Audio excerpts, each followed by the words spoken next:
E ele está de volta, Pedro Duran, com o nosso tabuleiro eleitoral, porque é nesse horário, viu? Toda segunda, quarta e sexta, por volta de 8h30, 8h40, o Pedro Duran aparece, trazendo pra gente um pouco do jogo político do momento.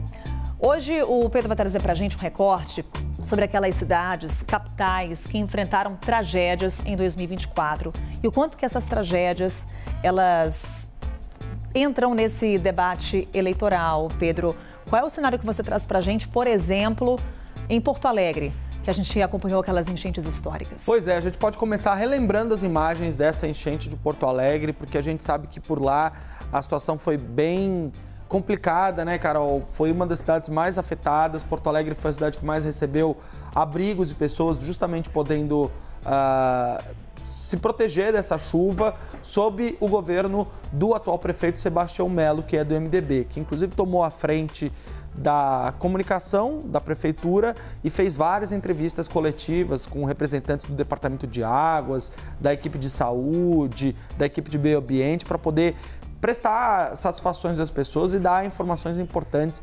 Você se lembra que Porto Alegre fechou, abriu as comportas de água várias vezes? Nós conversamos com o prefeito inúmeras vezes. A gente conversou com o prefeito e, obviamente, quando a gente fala sobre Porto Alegre, a gente tem que lembrar dessa tragédia, não só porque isso está afetando até hoje a dinâmica das pessoas, as pessoas que vivem o luto, que tentam se recuperar, inclusive financeiramente, mas esse foi o tema central do primeiro debate eleitoral em Porto Alegre. Inevitavelmente. Inevitavelmente. Então, você tem, naturalmente, o prefeito defendendo aquilo que fez e a oposição ao prefeito, mais especificamente a Maria do Rosário, que é a candidata do PT, questionando as decisões de Sebastião Melo. Os dois estão no nosso tabuleiro eleitoral, que a gente vai olhar agora para ver como é que está o cenário por lá.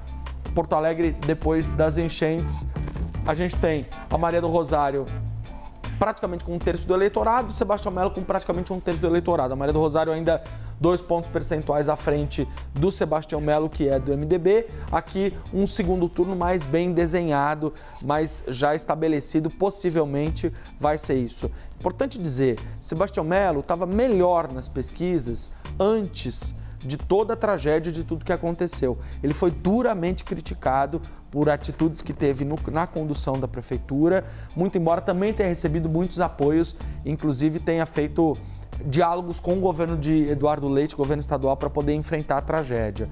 A Juliana Brizola, do PT, aparece com 9% em terceiro lugar. E a gente tem aqui dois candidatos que deixaram a disputa. O Thiago, que virou o vice da Juliana, e a Nádia, que deu lugar à vice do Sebastião Melo. Então, a disputa bastante polarizada lá em Porto Alegre. Pois é, diria até equilibrado, né, Pedro, quando a gente olha aqui para esse cenário, para essa reta final. Sim, exatamente. É equilibrado porque a gente tem as forças políticas. O Felipe Nunes, da Quest, sempre diz assim: Pedro, o Brasil é dividido em 3. 1/3 é eleitor do Lula, 1/3 é eleitor do Bolsonaro e 1/3 depende da eleição. E, de fato, é isso que a gente percebe, né? Aqui já uma assimilação muito grande entre os candidatos. O Sebastião Melo, que recebeu o apoio do Bolsonaro, que indicou a vice na chapa dele, e a Maria do Rosário, que é a candidata do presidente Lula, né? A gente segue viajando pelo país, a gente sai de uma tragédia na região sul para uma outra tragédia na região norte. Rio Branco, no Acre, também foi uma cidade que enfrentou inundações no início do ano. O prefeito Tião Bocalon aparece aqui com 39% da intenção de votos. Ele, que é do PL, está em segundo lugar na disputa. O Marcos Alexandre, que é do MDB, já foi prefeito da cidade, tem 41%, está em primeiro lugar na disputa de Porto Alegre. Agora, na disputa de Rio Branco. Agora, veja que curioso, né, Carol?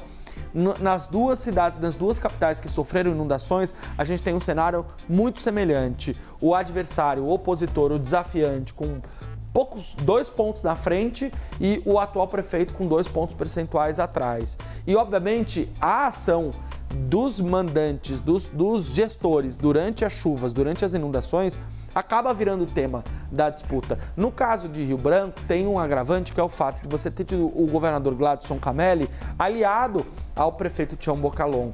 E ele também foi a principal autoridade que conduziu as inundações lá no Acre. Aí você tem o Partido Novo, o União Brasil e o Progressistas atrás com 6% e 4%, mas uma disputa também bastante polarizada por lá, Carol. Lembro que a gente acompanhou muito de perto o que estava acontecendo lá em Rio Branco, no Acre, assim como acompanhamos de perto a situação lá em Maceió.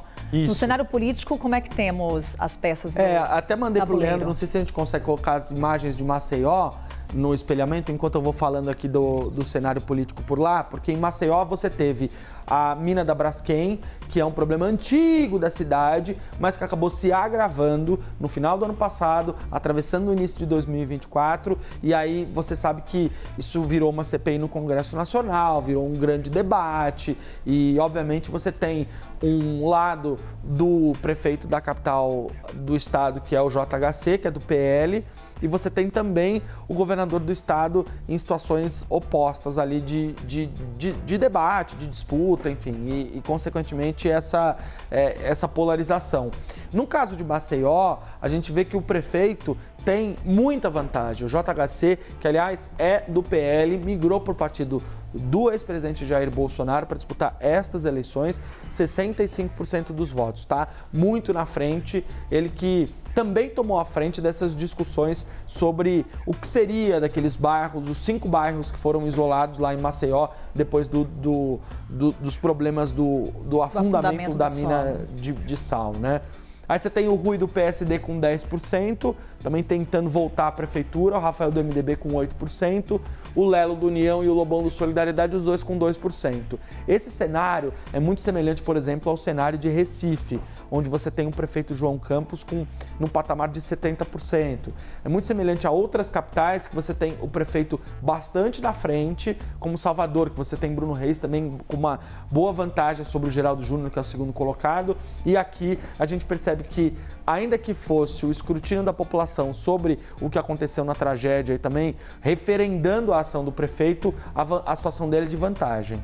Cenários eleitorais aqui com o Pedro Duran no nosso tabuleiro. Na quarta-feira, então, a gente volta com outras capitais, né, Pedro? E aí a gente vai descobrir vai ter um gancho diferente para poder falar sobre as eleições na quarta-feira. A gente mudou nossa programação para falar, obviamente, de como os prefeitos lidam com as tragédias, por conta de todo o debate de o que o governo pode fazer, e o governo nesse momento está mobilizado para poder atender as pessoas em situações como essa que a gente viu no acidente aéreo. Obrigada, Pedro. Valeu, Carol. Até já. Até já. Vamos agora com a atualização sobre o acidente